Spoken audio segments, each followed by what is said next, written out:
Brief history of pre-Columbian Mexican civilizations. In the fertile lowlands of Veracruz and Tabasco, a civilization begins to stir. They do not build pyramids yet, but move mountains of soil to order their world. These colossal heads become portraits of leaders, the first marks of a stratified society. They develop the first writing in the Americas, a private slate for scribes. Their pottery becomes a luxury export, spreading their symbols across Mexico. In Tabasco, glyphs emerge on portable seals, linking names to dates. To the west, the Maya build Aguada Phoenix, the largest pre-Hispanic construction of its time. The site is a cosmogram, designed to track the sun and celebrate the community.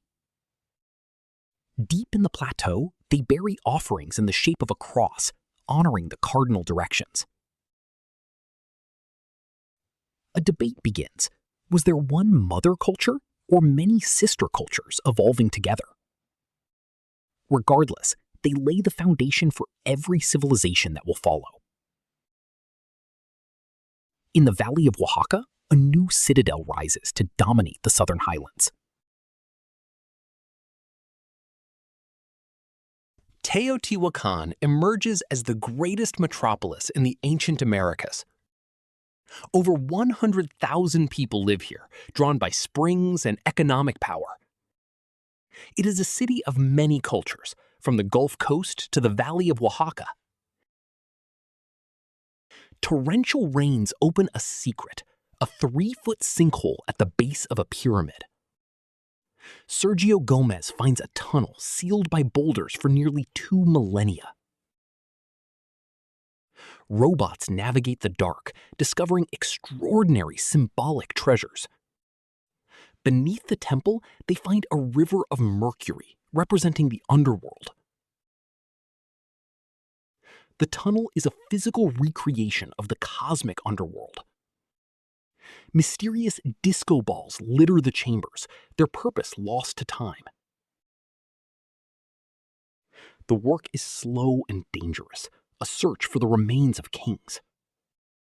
These artifacts were deposited deliberately as offerings to appease the supernatural. Around 300 CE, the city moves toward a more bureaucratic and egalitarian spirit.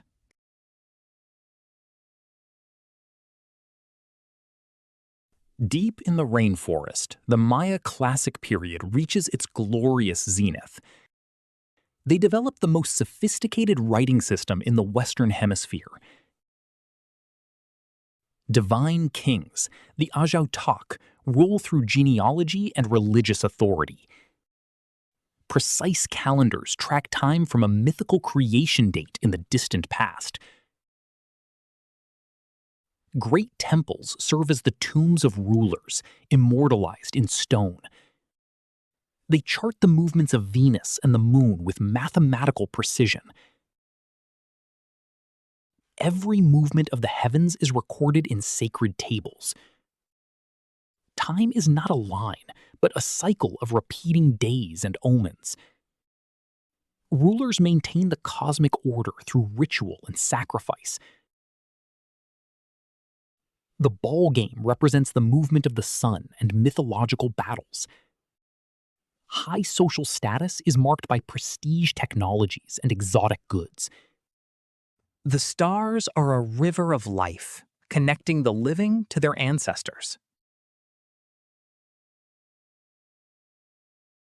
The Milpa system is the backbone of Maya life, a rotation of forest and field. They burn the vegetation to enrich the thin tropical soil with ash.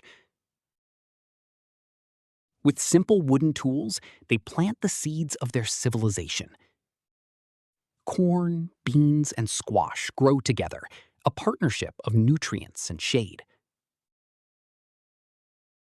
On steep slopes, they build contour terraces to trap topsoil and rain. Cross-channel terraces slow the flow of summer storms, creating fertile pockets. In the wetlands, they dig canals to reclaim the marshy soil. They pile swamp muck onto raised beds, creating new arable land. They don't just farm, they compose forest gardens of edible abundance. Reservoirs store the summer rains to buffer the community against drought. At Hoya de Seren, a volcanic eruption preserves their gardens in time. The Maya landscape was not a wilderness, but a cultivated masterpiece.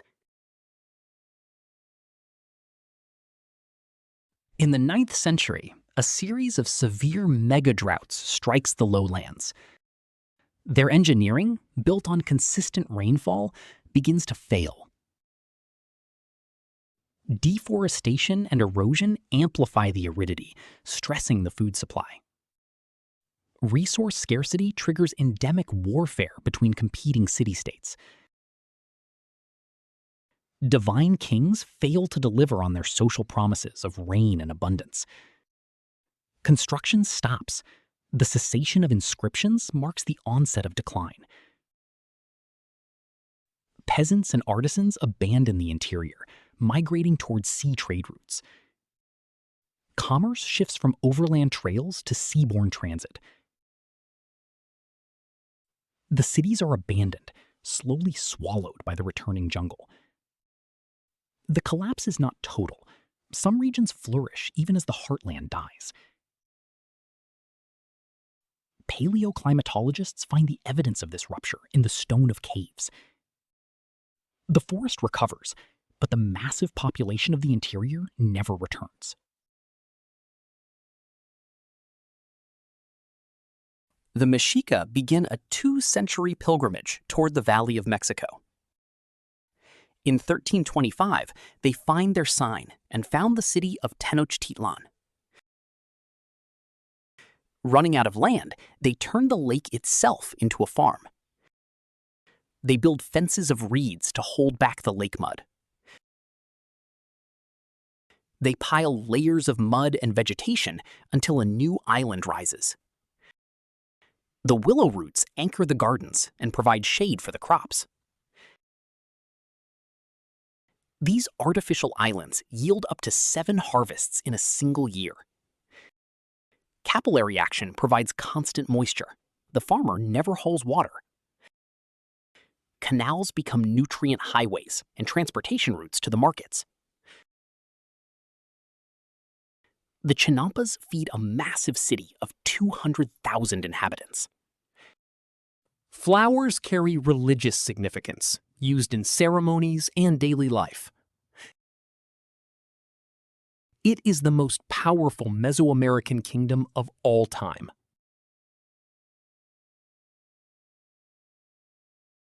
Hernán Cortés arrives with 450 men and 16 horses, seeking glory and gold. He finds allies in those oppressed by the Aztec Triple Alliance. A multilingual woman becomes his most valuable asset as a translator. Tlaxcala initially resists, but realizes the Spanish are enemies of their enemies. An enduring partnership is forged that will change history. The emperor welcomes them into the heart of his empire as guests. Within days, Moctezuma is a hostage, used to control his people. The Aztecs rise up. The retreat is a disaster. Hundreds are killed. An invisible ally arrives. A smallpox epidemic devastates the capital. With native help, Cortés builds a fleet to blockade the island city. Famine and disease break the remaining Aztec resistance. On August 13, 1521, the Aztec Empire falls to a coalition of worlds. In the 21st century, a lost world is found on page 16 of a search. Laser pulses see through the jungle, revealing 6,700 hidden structures. They discover Okumtun, a city that snapshots the time of the collapse.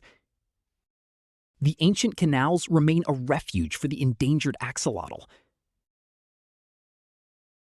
5,000 farmers still work the gardens that fed the Aztec capital. Ancient agriculture transforms into a modern sanctuary of culture and tourism. They use traditional knowledge and modern science to save the gardens. Urbanization and pollution threaten to turn the last gardens into housing. Every small discovery adds to our understanding of this resilient world. We still stand to learn from these ancient masters of sustainable life.